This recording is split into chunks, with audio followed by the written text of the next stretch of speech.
로마서 13장 8절로 14절까지 말씀을 한 절씩 교독하겠습니다. 제가 먼저 8절 말씀을 봉독합니다.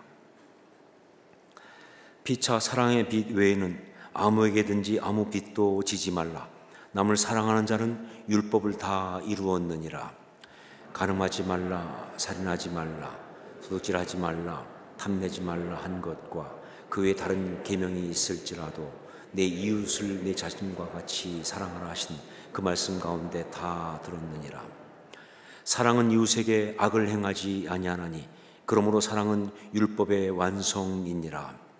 또한 너희가 이 시기를 알거니와 자다가 깰 때가 벌써 되었으니 이는 이제 우리의 구원이 처음 믿을 때보다 가까웠습니다. 밤이 깊고 낮이 가까웠으니 그러므로 우리가 어둠의 일을 벗고 빛의 갑옷을 입자.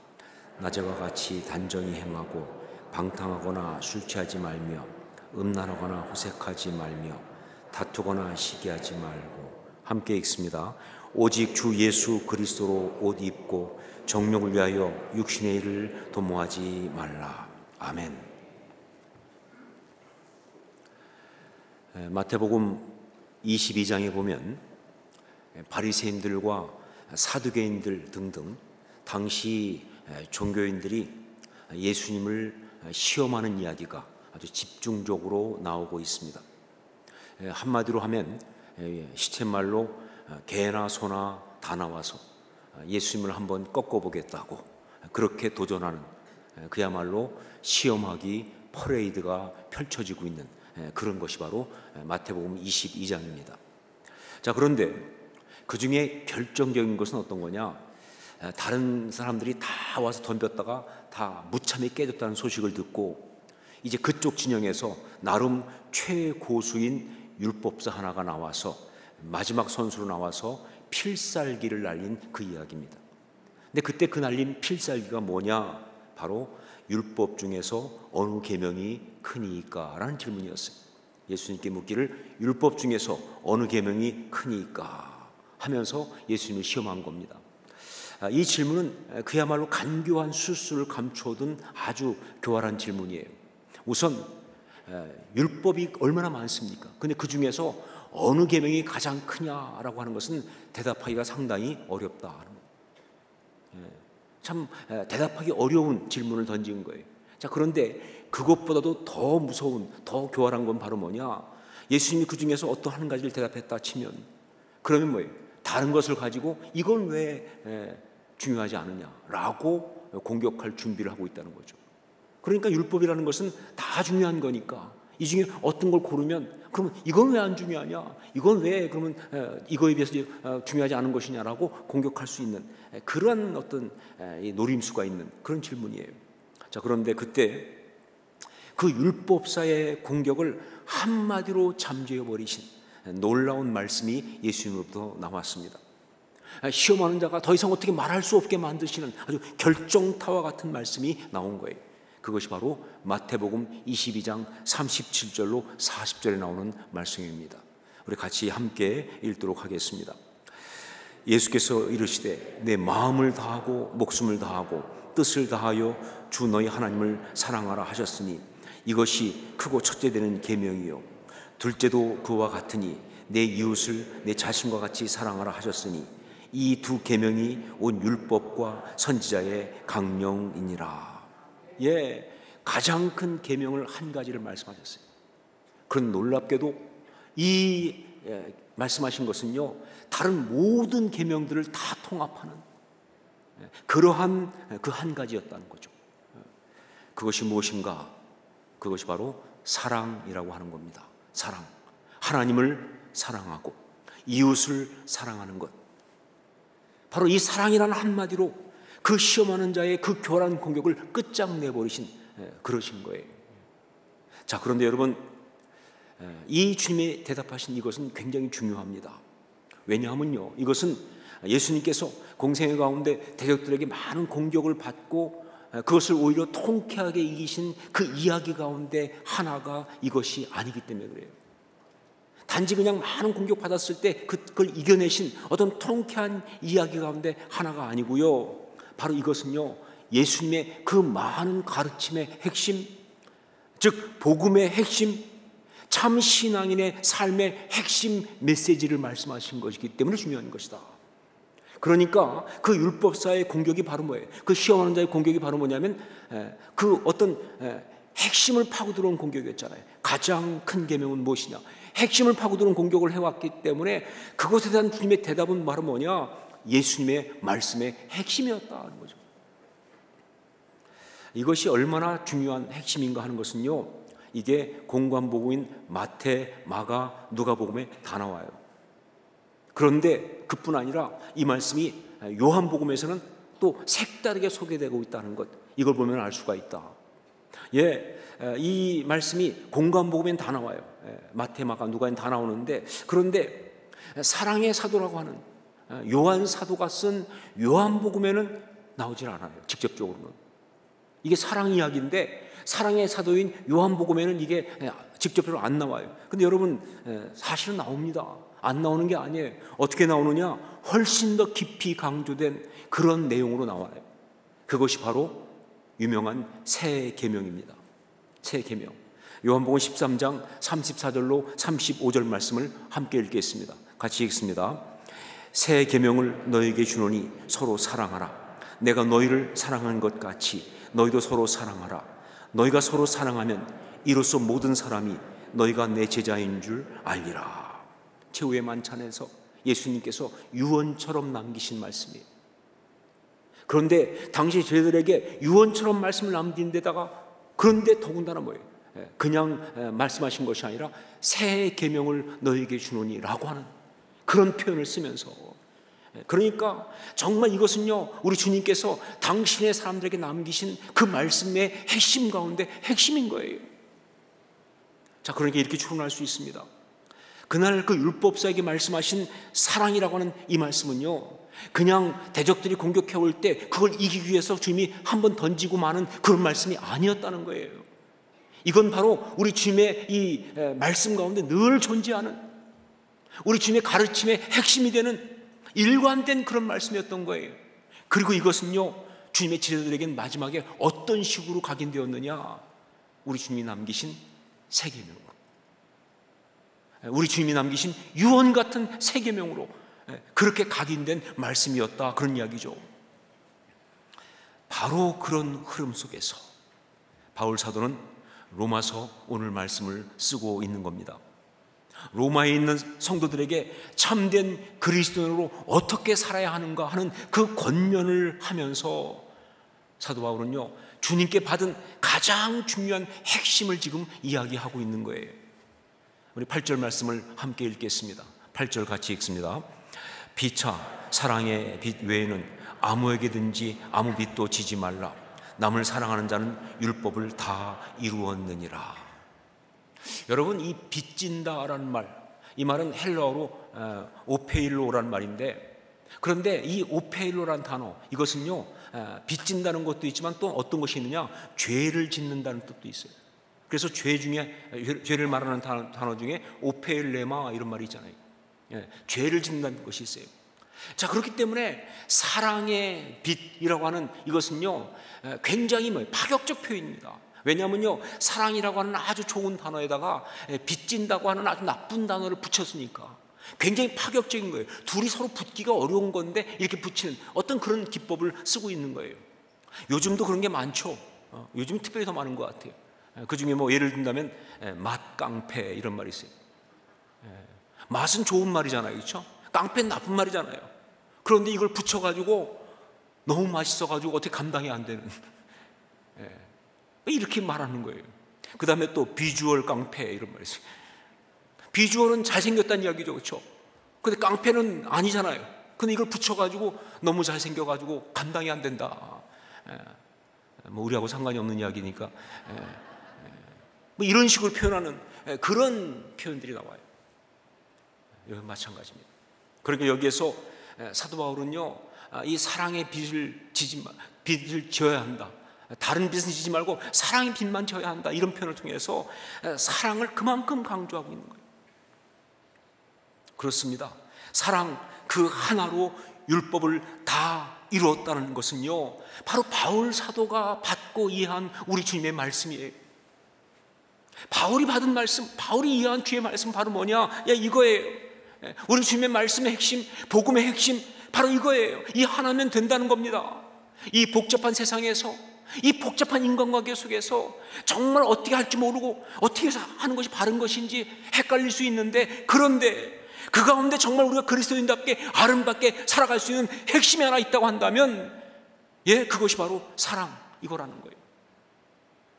어떻게 해야 되지? 어떻게 하는 게 바른 것이지? 어떻게 하는 것이 아름답게 사는 것인지, 사랑, 이 한 가지로 풀린다는 거예요. 이게 답이라는 거예요. 이게 주의 말씀인 것이죠. 자, 그런데 여기에서 바울 사도는요, 좀 더 깊이 들어갑니다. 사랑하는 것, 그것도 한 가지면 된다라는 그 이야기에서 끝나는 것이 아니라 이제 이어서 그 사랑이 그렇다면 어떤 것인지, 그 사랑은 어떻게 해야 하는 것인지, 바로 그것을 알려주려고 조금 더 깊이 이야기를 전개하기 시작합니다. 우리 10절 말씀을 함께 읽겠습니다. 10절 같이 읽습니다. 사랑은 이웃에게 악을 행하지 아니하나니 그러므로 사랑은 율법의 완성이니라. 여기 사랑은 이웃에게 악을 행하지 아니하나니, 사랑한다는 걸 말하면서 놀랍게도 악이란 단어를 끌고 왔어요. 악을 행하지 않는 것이다. 무슨 얘기예요? 이건 바로 사랑한다는 것은 바로 영적인 것이다. 특별히 영적인 싸움이다 라는 것을 말하고 있는 거예요. 그렇습니다. 그리스도인으로서 아름답게 살아가는 그 핵심, 율법을 완성시키는 한 가지인 사랑한다는 것은요, 사실은 치열한 영적인 싸움을 하는 것이다. 그것이죠. 치열한 영적인 싸움을 하는 것이다.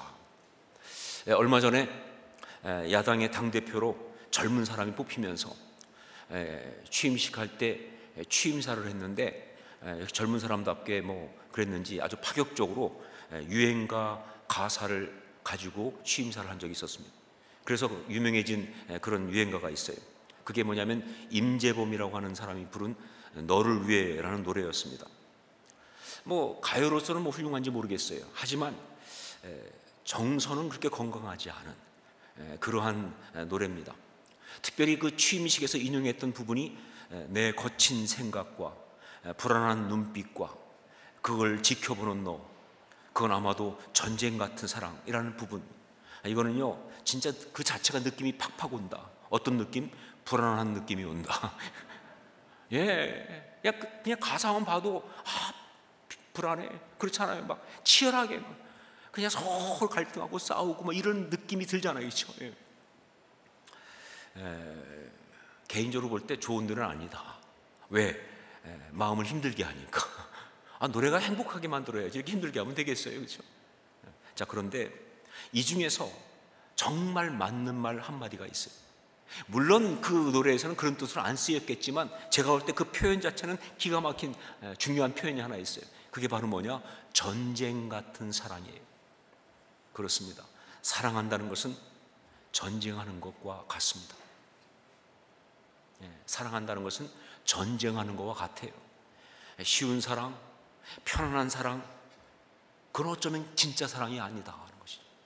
그냥 쉬운 사랑은, 편안한 사랑은 그건 진짜 사랑이 아니다. 예수님께서 제자들을 말씀하신 그 산상수훈을 말씀하실 때 그 산상수훈에서 핵심이 뭐냐? 제가 지난번에 원수를 사랑하라 라고 말씀드린 적이 있어요. 제자들을 말씀하신 그 산상수훈의 핵심은 원수를 사랑하라, 그 말씀이에요. 자, 그런데 여러분, 이 원수를 사랑하라 이 말씀은요, 예수님께서 말이죠, 사실은 불가능한 것을 갖다가 그냥 강조하기 위해서 극한치로 말씀하신 그런 표현이 아닙니다. 우린 그렇게 알고 있죠. 예수님께서 그냥 사랑을 하는 걸 강조하기 위해서 불가능한 것 갖다가 극한치로 말씀하신 그런 강조법이다라고 알고 있는데, 아니요, 사실은요 굉장히 중요한 진짜 사랑의 포인트를 말씀하신 거예요. 참 사랑은, 신앙인의 진짜 사랑은 원수를 사랑하라, 즉 사랑할 수 없는 것을 사랑하는 것이다. 사랑할 수 없는 것을 사랑하는 것이다. 본성과 감정은 도저히 사랑할 수 없게 하는데, 하지만 신앙으로 치열하게 말이죠. 정말 싸우면서 사랑하기로 결단하고 필요하면 목숨까지 걸면서 그렇게 사랑하는 것, 이게 진짜 사랑이라는 거예요. 이것이 바로 신앙인의 사랑이라고 하는 거예요. 그래서 예수님은요, 원수를 사랑하라 이 말씀을 하시고 나서 거기에 이런 말씀을 덧붙였습니다. 너희가 너희를 사랑하는 자를 사랑하면 무슨 상이 있으리요? 세리도 이같이 아니하느냐? 또 너희가 너희 형제에게만 무난하면 남보다 더하는 것이 무엇이냐? 이방인들도 이같이 아니하느냐? 그런 쉬운 사랑은 진짜 사랑이 아니라고 하는 거예요. 신앙이 없는 자들도 다 하는 그런 사랑은 진짜 사랑이 아니라는 거예요. 신앙인의 사랑은, 그래서 그 사랑 때문에 나중에 하나님으로부터 정말 잘했다 내 아들아 내 딸아 라고 인정받을 수 있는 그런 사랑은 바로 뭐냐? 사랑할 수 없는 것을 갖다가 사랑하기 위해서 신앙의 결단을 하고 십자가를 지면서 말이죠, 치열한 영적인 전쟁을 하면서 사랑하는 것, 바로 그것이다. 여러분, 우리가 그렇게 사랑하면요, 우리 하나님이 반드시 우리 눈에 눈물을 닦아주시면서 고맙다고 하실 거예요. 그게 하나님의 아들이라고 인정받는 길이에요. 하나님의 딸이라고 인정받는 길입니다.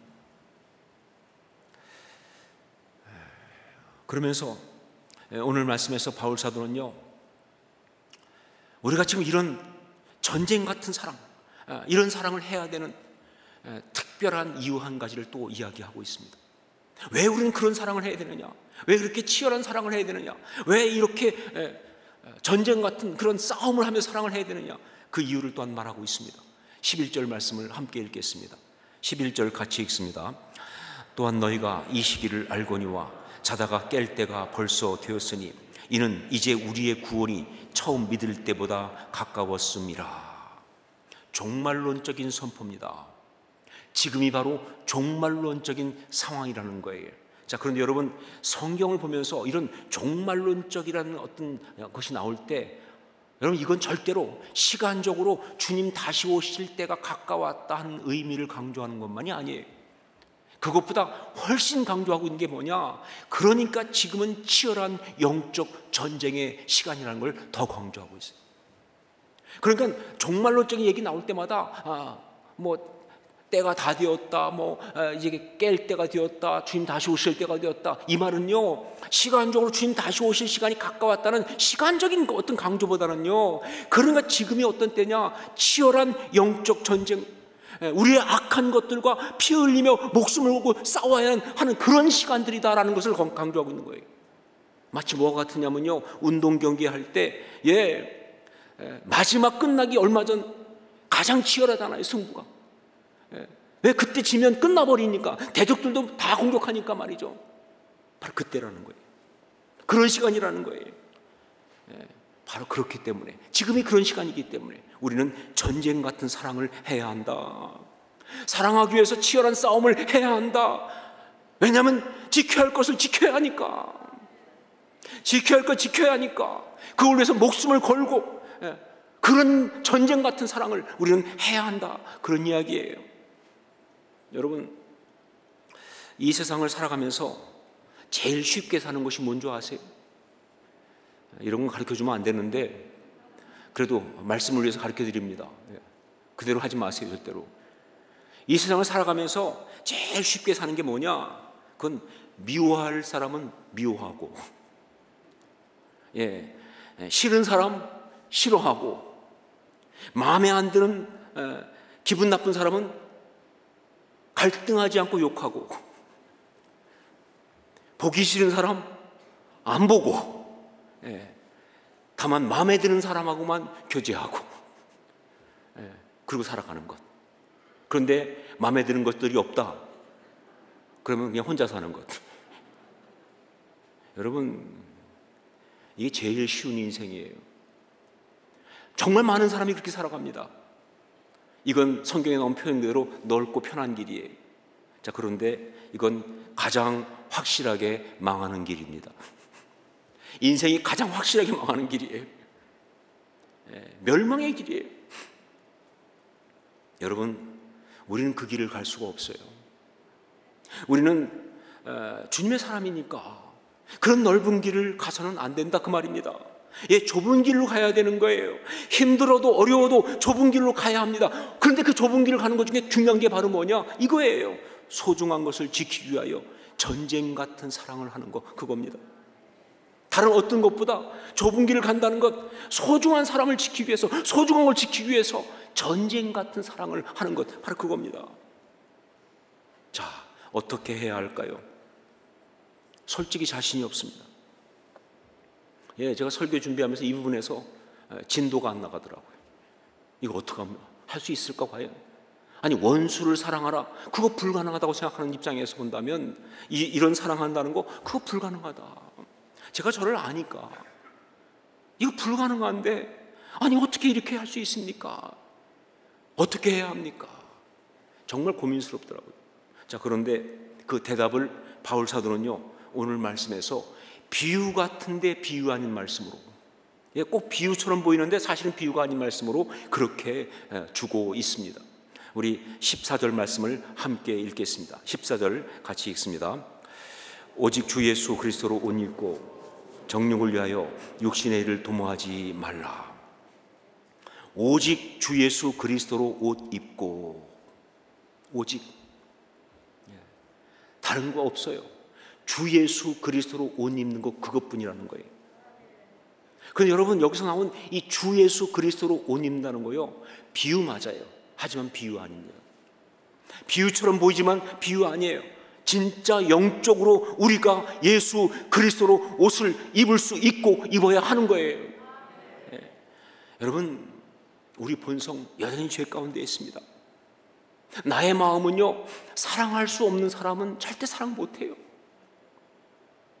정말 제가 저를 보면요, 진짜 안 변해요.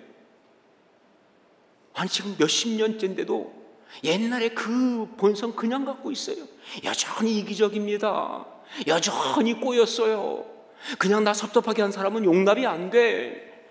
여러분, 뭐 눈치채셨을지 모르겠지만, 예, 제가 뒤끝 대마왕입니다.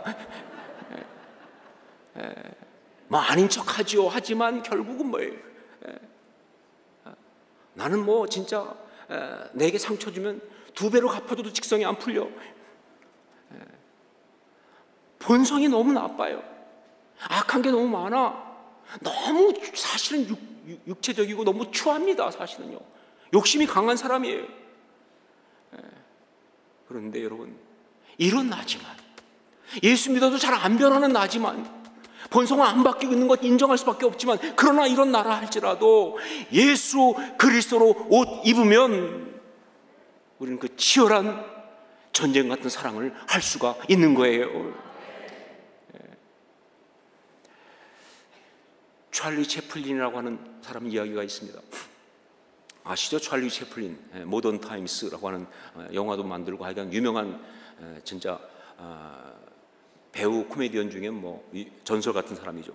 그런데 어느 날 그 파티가 열린 자리에 이 찰리 채플린이 초대가 돼가지고 거기서 이 사람이 이제 오페라 아리아를 갖다가 쫙 불렀어요.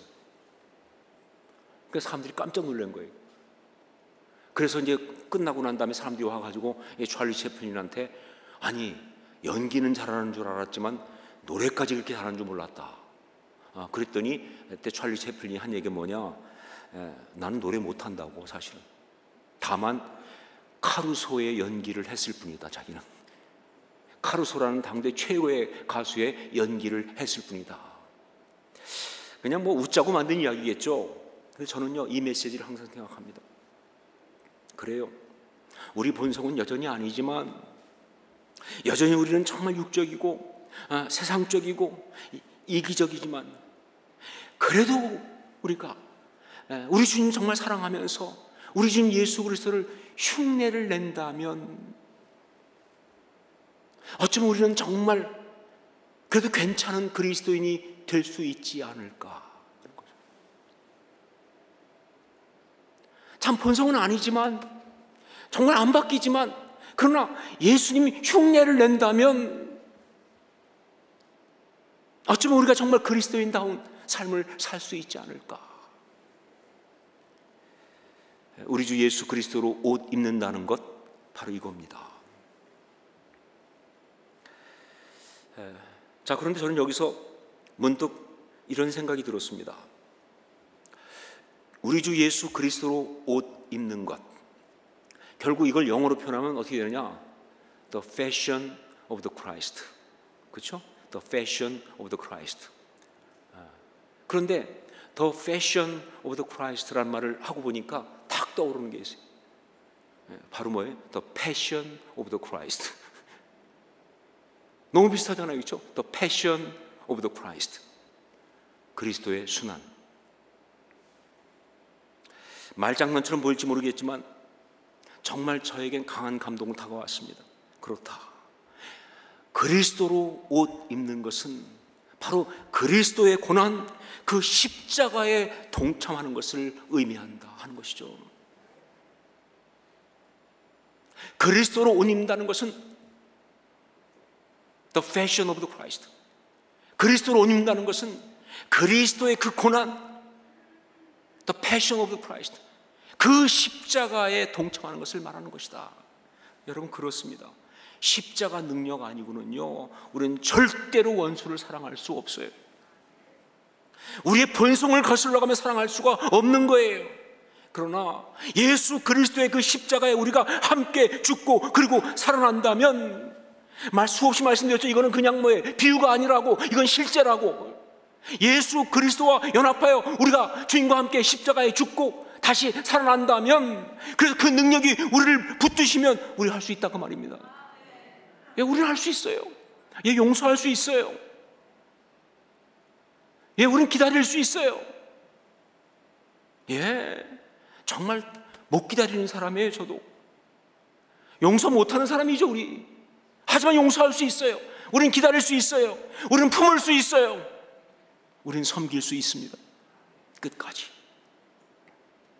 아무도 알아주지 않아도, 돌아오는 것이 아무것도 없어도 말이죠, 그냥 하나님만 아시면 됐지 뭐 하면서 끝까지 섬기고 사라질 수 있습니다.